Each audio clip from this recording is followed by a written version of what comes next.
2. Yeah, yeah. Yeah. It's not going to work for you. Yeah, it's going to go through there. 1, 2.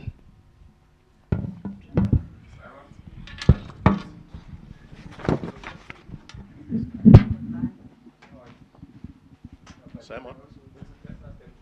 Is it okay like this? It's going to be a bit far. It's going to be a bit fun. Yeah? Okay. Hello? Hello? Hello? You can't even Eh? They can't even hear you. So They can't hear me. Yeah. They can't even hear me. Yeah. So what happens now? You have to hold it. I have to hold it. Yes. Wakumana. Eh?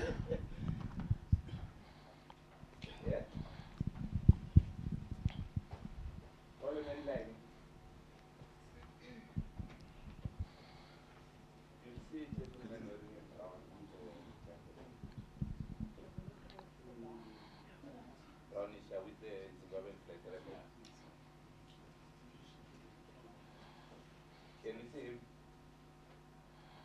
Yeah, it's like this Kasukuwere.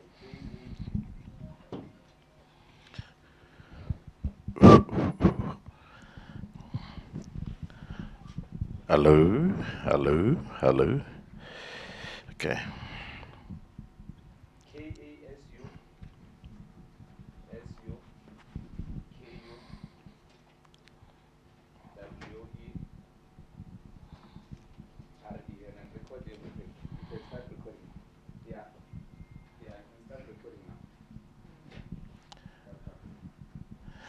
Ladies and gentlemen, esteemed members of the press, distinguished guests, it is my utmost pleasure and honor to stand before you today as we embark on an extraordinary journey towards a brighter future for Zimbabwe. My name is Walter Muzembe, Mugabe's last foreign affairs minister and the last man standing during the drama of November 2017. 6 years on today, I have the privilege of welcoming you to this historic occasion as we introduce my colleague, Saviour Kasukuwere, our escort in the 2023 elections. Our destiny has been tied for the last 2 decades in jubilation as we won several cycles of elections together, in glory as we celebrated different cabinet deployments, in danger as we fled from persecution, in adversity as we lived in exile, and now in our dual calling to rescue our glorious revolution now off the rails in ZANU-PF, our mother party, and in the ultimate calling of serving the people of Zimbabwe and leading them in this exodus from fear to hope. Our locus standi in the perennial Zimbabwean question presents us as agents of regeneration and renewal of our revolution and our country.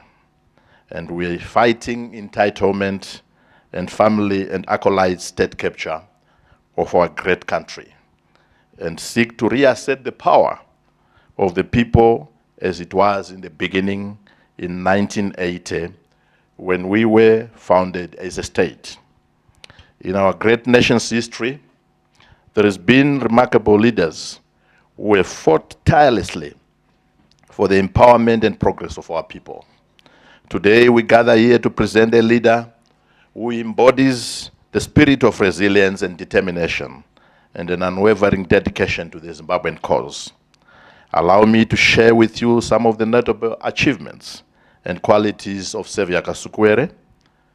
Throughout his illustrious career, he has served our nation in various capacities, including his remarkable tenure as Minister of Youth Development and Indigenization and Economic Empowerment. During this time, he was trusted to lead the empowerment agenda for Zimbabwe. He has been Minister of Environment, a portfolio that was very close and dear to me when I was Minister of Tourism.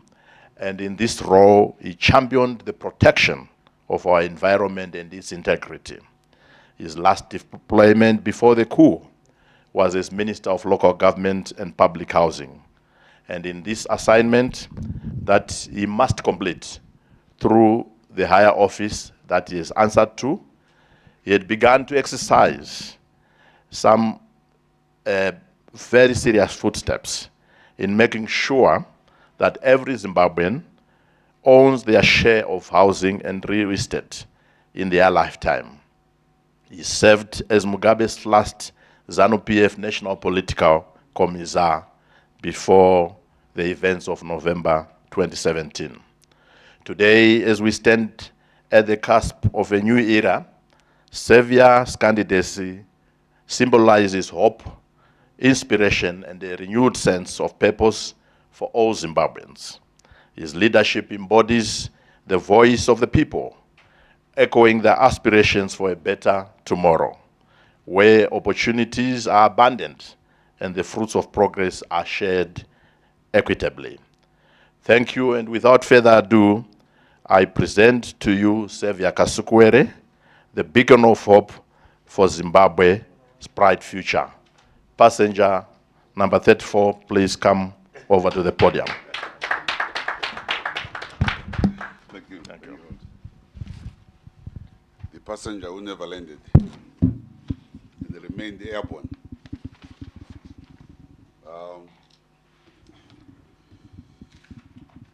Colleagues, ladies and gentlemen, thank you very much, Walter,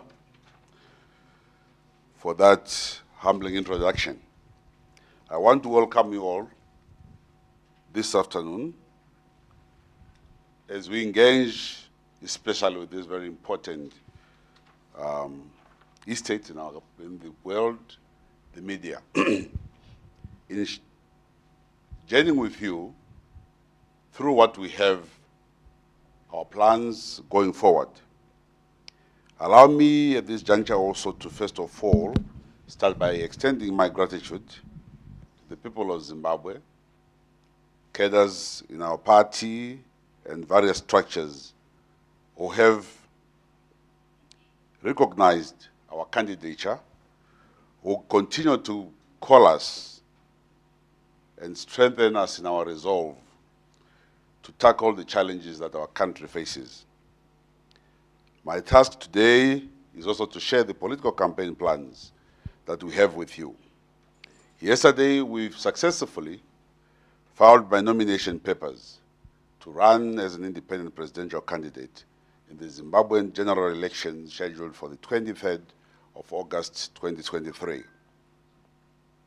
The challenges of Zimbabwe are well known to all of us, and especially to colleagues here in the media.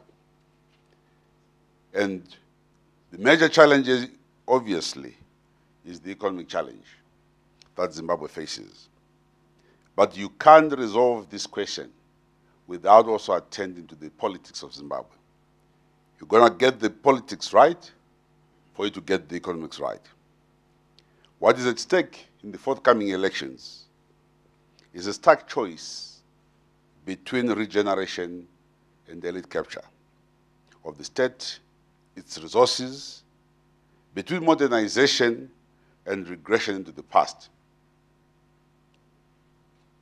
Post-2017, November, together we all gave the new dispensation the leadership space to govern, the leadership space to unite our people, the leadership space to provide a new vision and direction for our great country. In his 2018 campaign, Emmerson Mnangagwa promised to deliver health, care for all. The answer is a failure. He promised to create jobs for the youth. I'm not sure if any one young person has been able to get employed in the past 5 years. He failed. He promised to modernize the railway infrastructure. Up to this day, we're actually seeing bouncers pulling the wagons, meaning that we don't have enough work for those railway systems. He promised to grow our national economy, and nothing has happened. If anything, we have seen the entrenchment of corruption, individuals getting richer than the state. He promised to conduct social and security reforms and facilitate Zimbabwe's re-entry into the Committee of the international community. That, again, he has failed. The very basic responsibility that Mnangagwa had as president for the past 5 years was to improve the lives of the ordinary Zimbabweans. Again, he has failed. This was not only a responsibility, but an opportunity, which unfortunately he missed not only for himself, but for every Zimbabwean who trusted him and gave him their sacred vote. It is because of this failure by the current leader that I accepted the call to return to Zimbabwe by the people and stand as a presidential candidate. This is what democracy is all about. It is the right for people to stand, to be chosen, or for people to deny you the right to lead their country. It's a time to renew the leadership. Every 5 years, our country is expected to go through this process. This has been the case since 1980, after the protracted War of Liberation. And we want to continue to maintain the democratic nature in our country, in its systems, and in whatever we do. Colleagues, allow me to say again that in this renewal, the leadership of our country, there comes a time where they must also accept. At 85, you must be thinking, not only thinking, you must have accepted that I've done my part. And the country must be saluting you to say, well done, take a rest. Maybe play golf, visit your grandchildren, write books, write memoirs. Allow the young people to come forward, step forward, and rebuild our nation. Let's renew the leadership. Let new ideas flow for our country to come up. Colleagues, it's also time we reconciled our people. This binary, the toxicity in our politics, I think enough is enough. We've had enough of the shouting matches. Hence, we are standing, and I'm standing as independent presidential candidate, because it has become clear that this binary of political parties has further entrenched the divisions in our society.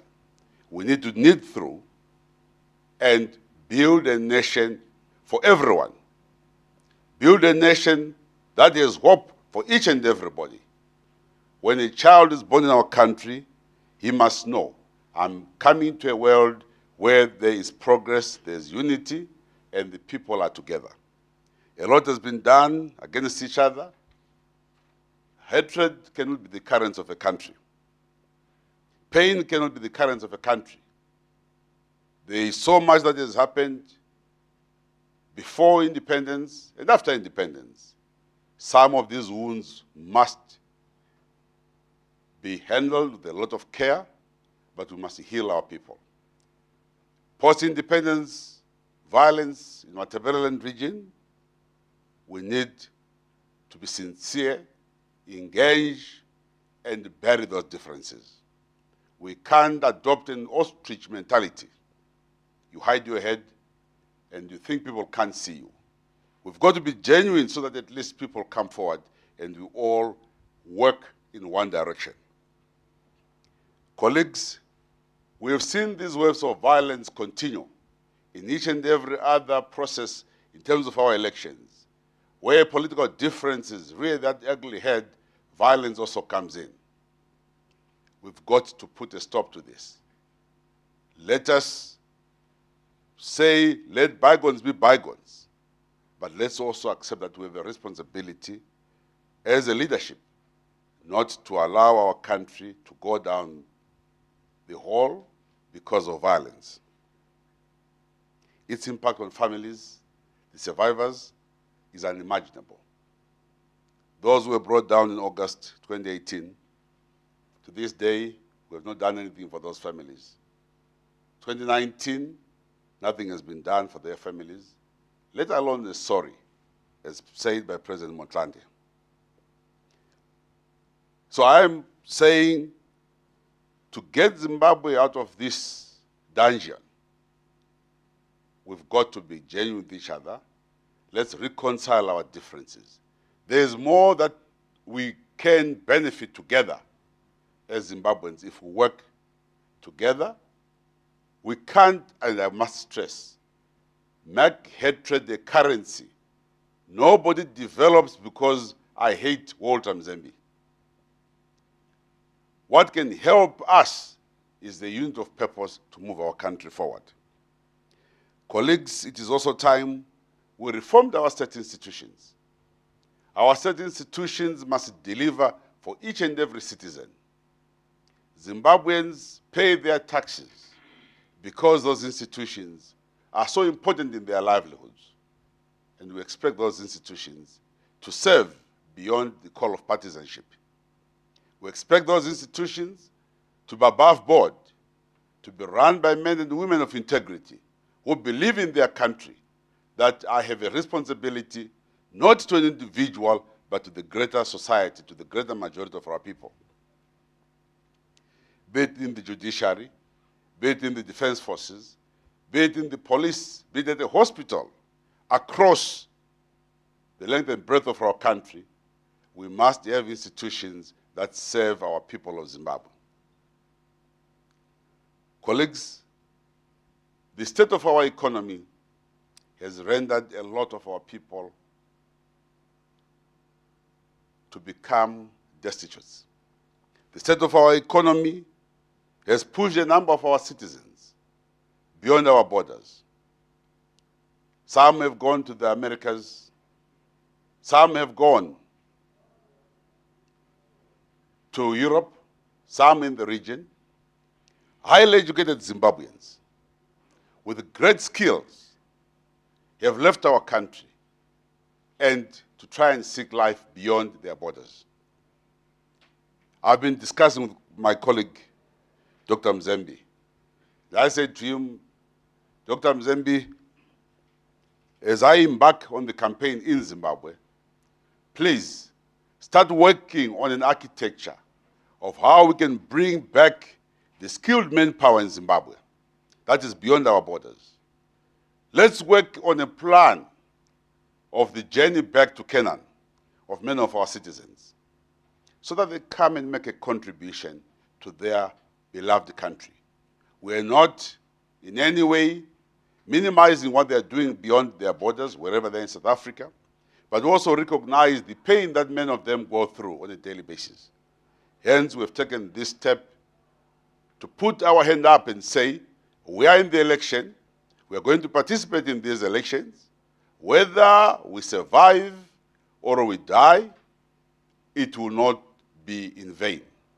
We want to bring together all the Zimbabweans, form a government of national unity that is aiming at only one objective: get Zimbabwe out of the hoods, get Zimbabwe out of the dungeon.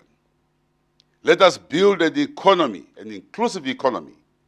Let's resolve the challenges of isolation, the challenges of sanctions, so that we give our economy a chance to survive.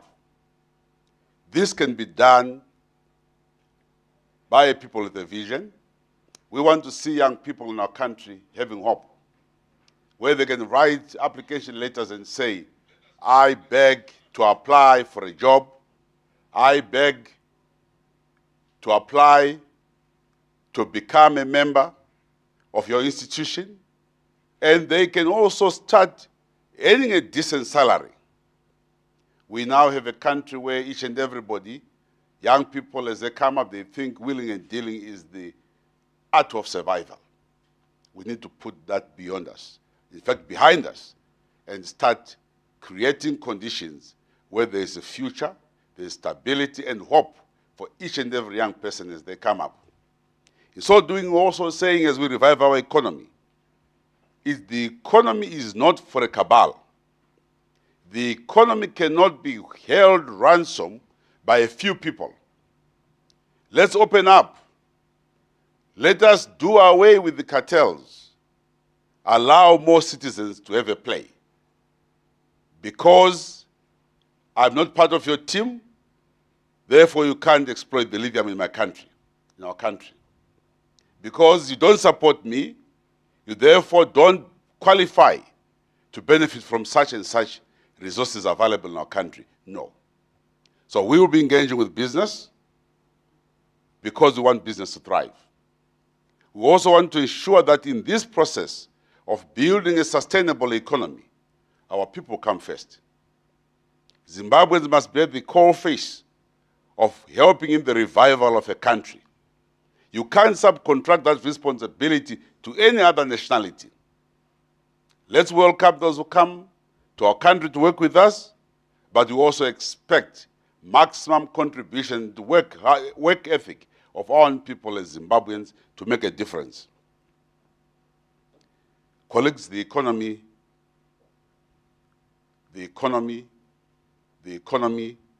remains the generational responsibility that we must now tackle.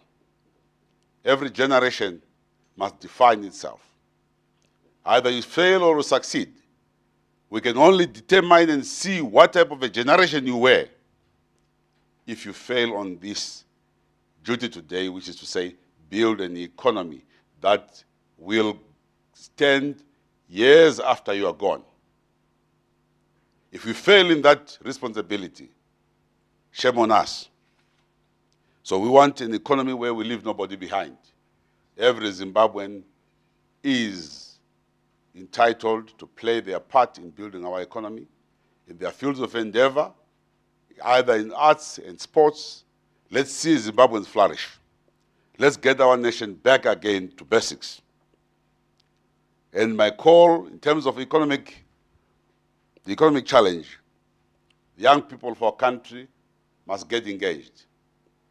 We have lost generations due to drug and substance abuse. Many young people today spend their days and time sniffing glue, taking hard substances to while up time. But what are we doing? We're actually destroying this huge resource and potential that we have. So the economy, and the economy, that is where the challenge is. And we want to stress that it is the farmer, it is the miner, it is the manufacturer who must now carry the baton. Let's get more industries working. Let's get young people involved in mining. Let's have institutions that we fix to serve and train our young people. We want to see the equal amount of agricultural colleges we have in our country.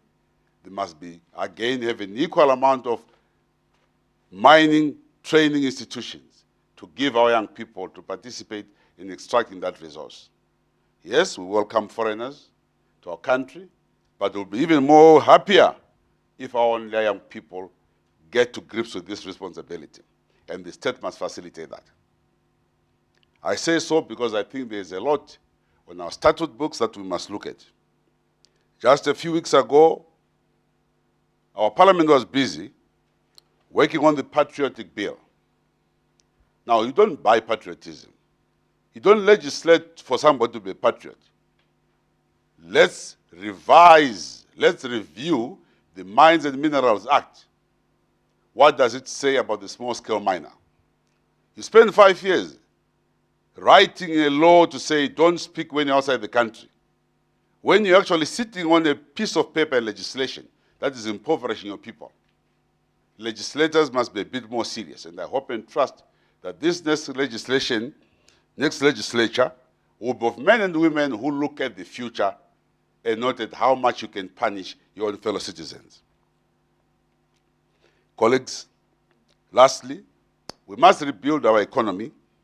We must rebuild our infrastructure, our dams, our power stations, our roads and rail networks. So we unleash the great potential in our society and our people. This is not going to be a journey that's going to be easy. We're not doing it because it's easy. We are doing it because we believe in the cause. Thank you very much.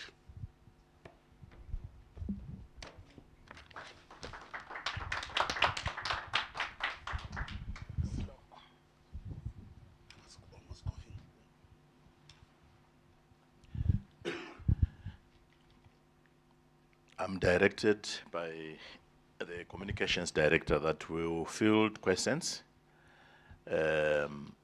inside this room, but they will not be exclusives. So we'll field questions from where we are, but they will not be exclusives one-on-one. Please just take note of that. And with this, I think we can shoot. Thank you.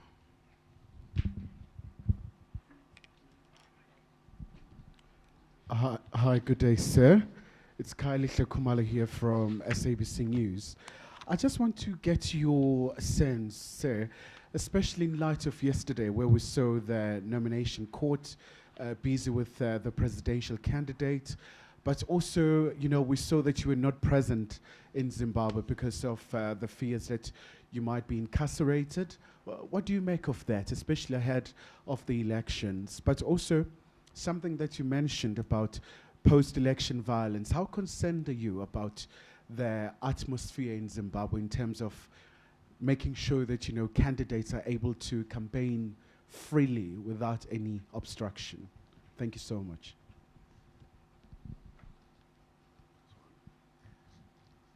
Do you want us to respond to one question at a time, or we'll take three and answer? If they okay, seeing, yes. Yes. Oh, okay.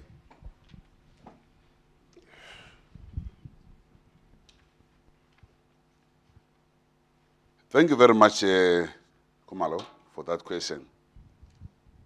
Yes, we have to take security issues into consideration. You don't board the plane as passenger 34 and just rock up without doing some preparatory work. We did exactly that to see the reaction, and very interesting results came our way. But we trust that now that we're in an election period, you can't weaponize institutions against your opponents.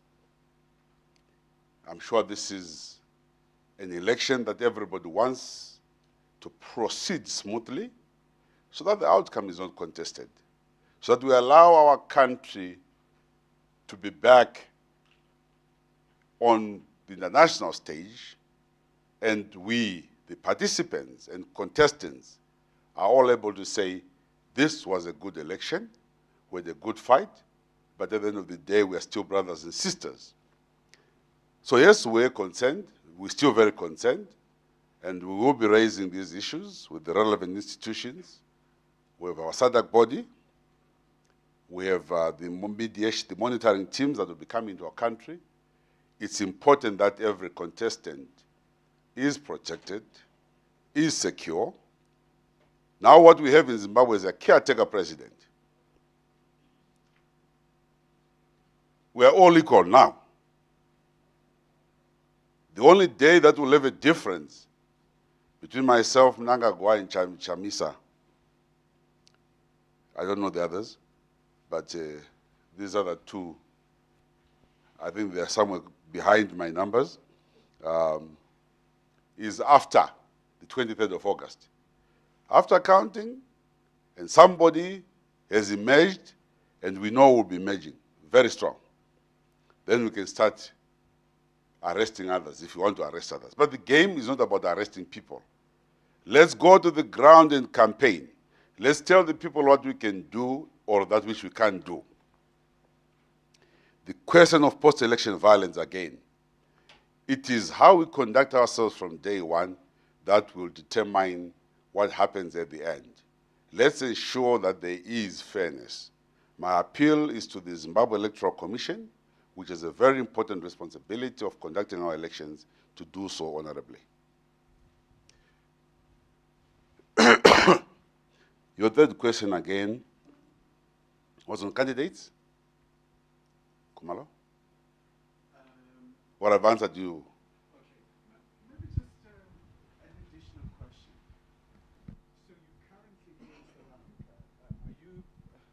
So you're currently here in South Africa. Are you perhaps campaigning here, but also... No. You can't come in from South Africa. Okay. South Africa is not in an election season. In South Africa, we'll have its elections next year. So if I'm going to be invited to come and campaign for some friends or so, well, I'll come and do that. But I am on my way to Zimbabwe. I'm going to be in Harare and visit each and every district in my country. That is where my campaign will be. We will soon be launching our main campaign in Harare, in Zimbabwe. That's where the game begins.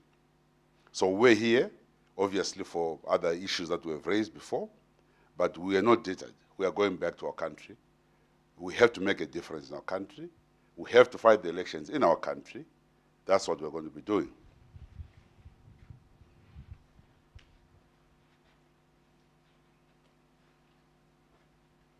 Next question.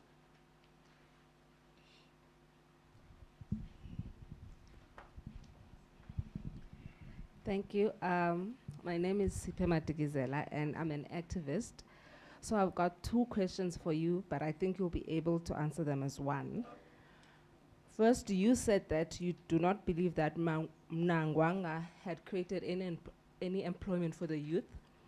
And when you were Minister for Youth and Development, do you have any statistics or where we can see whether the youth unemployment increased or decreased in Zimbabwe during that period? And how are you going to encourage Zimbabweans who are possibly here in South Africa to go out and vote, especially the youth? Thank you. Thank you, my sister. Yes, indeed. You look at any government, it must be very clear in terms of its commitment to the development of the youth. During our time, we created opportunities for the youth. We put up funds, youth funds, almost over $100 million for young people to pursue their endeavors in the various fields of endeavor. We did that, and I know that we created loads and loads, thousands and thousands of opportunities as well as jobs.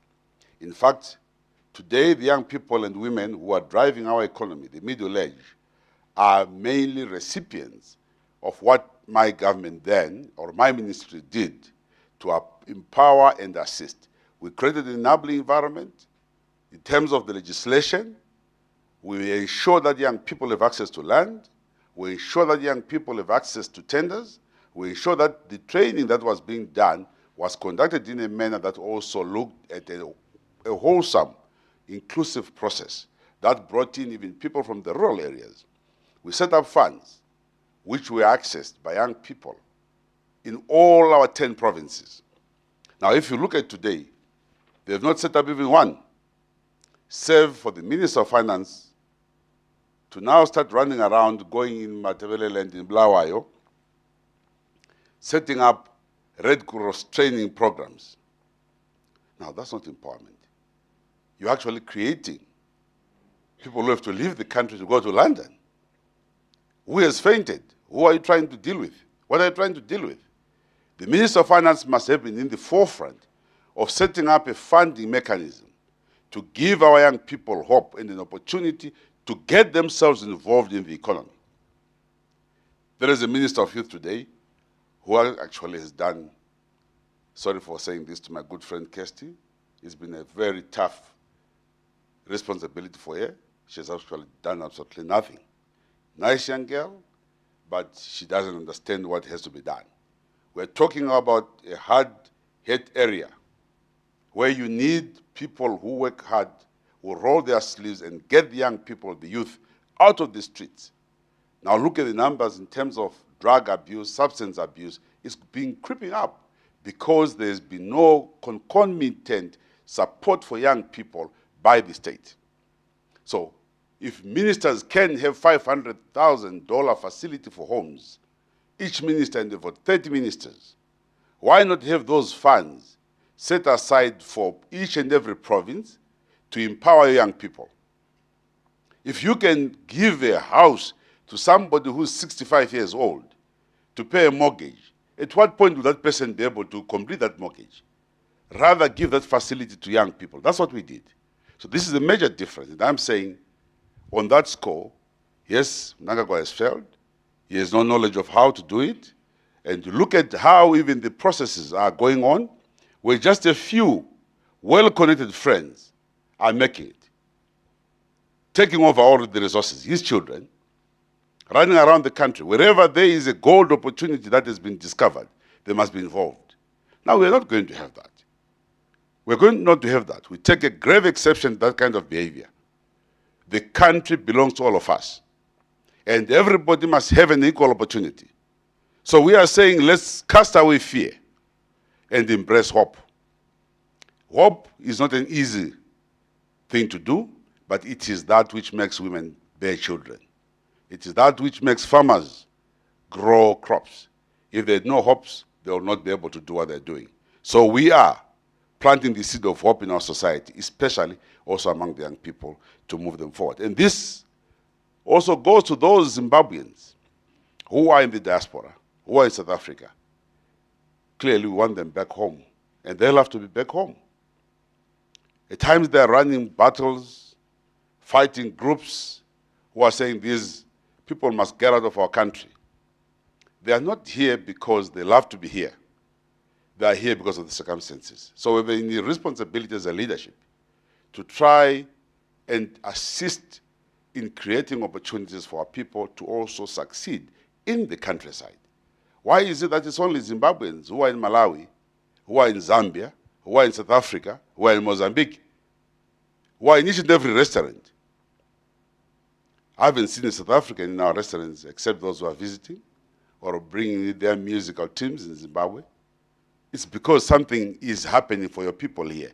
We want to do exactly the same because we can't allow this kind of shame to continue on our people. We are a very proud people, actually, and we need to actually start doing the right thing to ensure our people live better lives.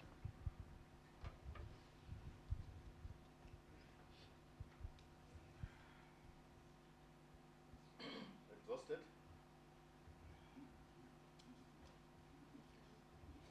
I see my brother there is using it. Go ahead, my brother. Sure. Okay.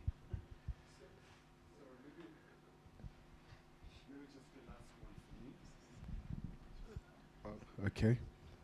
Maybe just the last one for me, sir. Also, you spoke about bringing back the Zimbabweans who are scattered all over the world to come back and contribute in terms of reviving the economy. How are you going to make sure that succeeds, in terms of making sure that they rally behind you and support you in this regard? Thank you. I have asked my colleague, my running mate, if we adopt the American system, which is a very good one, because one of the problems in Africa is this unclear process of succession. If I drop dead, don't go to Ngangas or somewhere to look for who, he must come in.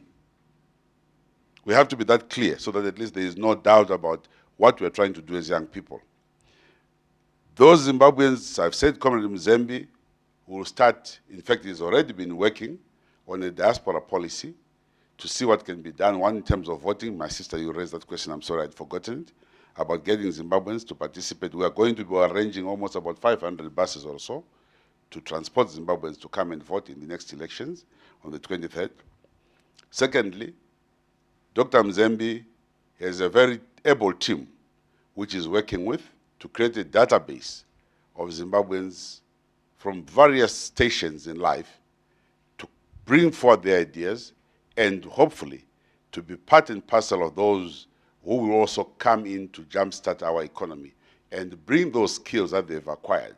I think it's a very painful exercise for any country to spend millions of dollars or thousands of dollars yearly on our young people, on individuals, but after graduating, they leave the country to go and work elsewhere. Now, that kind of investment is a lost investment. So as we invest in our education, we must be clear that these resources that we have built in our country will also be used to grow our economy. So it is important that, and imperative that Dr. Mzembe works on this plan, and which plan I'm sure he will do and successfully execute. He actually was one of the key players who crafted our diaspora policy when he was environment minister. We brought back a number of Zimbabwean skilled persons then, and he also went on to grow our tourism industry from merely about millions to billion turnover, almost about 7 billion if I'm not mistaken, on an annual basis, because tourism was then pumping in Zimbabwe. So we know we have a very, very able team. Ministers who were appointed by President Mugabe, for your information, 60% of them were around 40 years old. And that's why November 2017 was dismantling that architecture to try and bring in, I think, this entitlement culture. Those who had not eaten wanted to eat. We are saying, fine, I'm sure 5 years you have eaten enough. Can we now start ensuring that everybody eats? I think there's one last question. Okay, one last question from me. You said something which caught my ear, is that you believe that young people should be sitting in leadership and in parliament, and the former President Mugabe was president for, I think, 40 years or so.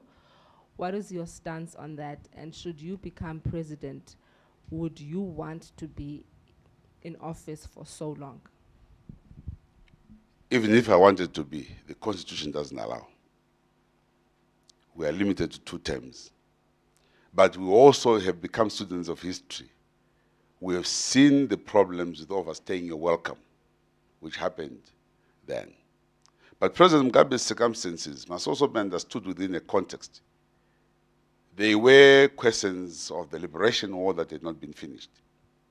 We urged him on to complete the task of the land reform program. He often would say that even the late Joshua Nkomo said, Robert, I'm now dying, but I want you to complete this journey. The land must come back to the people of Zimbabwe. And he did that. Perhaps he was the best to do that, because we have seen some of them, shaking, talking too many numbers, billions of dollars to compensate this, to do that. We wanted to be clear that the land belonged to the people of Zimbabwe, so that they also become part and parcel of the economy, because the land is the economy, and the economy is your land. His age factor, agreed. One thing I must accept, he was old, but his mind was very young. He was smart. He was well-read. He kept himself abreast, and he knew exactly what must be done. But politics being politics, he stayed on for a bit, just too long. But what I know, and from discussions I had with him, in August 2017, for over 7 hours, the 2 of us sat together. He said, Kasukuwere, I'm on my way out. I now want to rest. I've done my part. We wanted President Mugabe to go in dignity. That's where we have a major departure within the party. We can't allow any leader to be humiliated. We grew up in the Youth League. We know what it means to be disciplined members of cadres of a movement. One thing you don't do is, when you have a leader, you abuse him, you dump him. That becomes a chronic and recurring process. That becomes very embarrassing for a country. When a leader has done his part, treat him with respect and let him rest. Because there is no leader without supporters. If you treat him badly and he reacts also, he can cause disturbance in a country. So we felt President Mugabe deserved an honorable exit. He had done a good job, albeit he had overstayed a bit, but he had to be respected. He was the founding father of our country. We don't like how he was treated. We don't like how he was buried. We don't like where he died. For once he said, here I was born, here I shall die, and here I shall be buried. He believed in his country. He believed that he was a Zimbabwean and had fought for it. We will respect Comrade Mnangagwa. Mnangagwa will respect him. We will respect the generals, those who have served our country with dignity. We want to ensure that we respect and retain their dignity. But the country must move forward. So the young people must come in parliament. Young people must come in government. Look at the Rwandese government. President Kagame has with him 40-year-olds, 50-year-olds. When you're at 60, you must be talking about the pension. My brother is getting close to the 6th floor, so I'm sure he will start getting ready for it. You'll be offloaded. But you can't want to drive a process at 8 years. I mean, it's just unacceptable. Even the body doesn't allow it. Why are you pushing yourself? You want to just be known as, it's even better to be a respected statesman at over 80 than one who gets dragged out of the office by the people. And this is essential in terms of communicating to our leadership and to those who are in offices. When they leave, they must live with respect. How we treat them is also important as citizens. Let's give them the respect. But don't overstay your welcome, because you'll be hurt. If we retire our people most of the time, 65, everyone becomes a pensioner. Now, when you're at 85, you are 20 years into extra time. Even soccer or golf, you don't get that much time. So we want Zimbabwe now, parliament, institutions, the boards, the civil service, to be run by an efficient and young generation. This generation which can't use computers, which still believes in long handwriting, must go and write their memoirs and allow the youngsters also to come up. This is not, it's not an individual's decision to say, I just want to remain in charge of this country. It is a collective responsibility. So, if you have done your part, you have been in the war, you have been in government for 40 years, comrade, you have done very well. Thank you very much for your service. We really, really like to thank you very much. But it's time up. We have to call the umpire. The referee has to say, the game is over. Let's move on.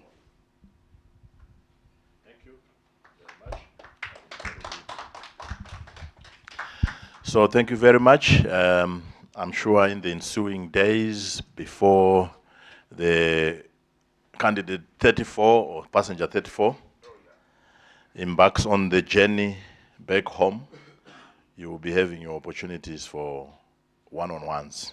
But for today, we wanted to just fill the questions here and with your gracious permission, allow us to now depart.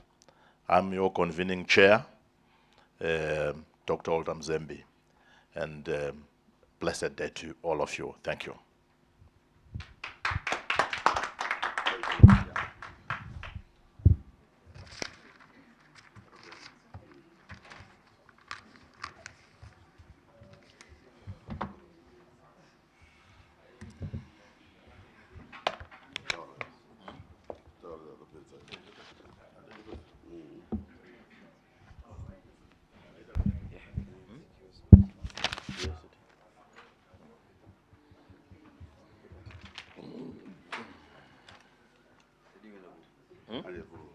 Yeah.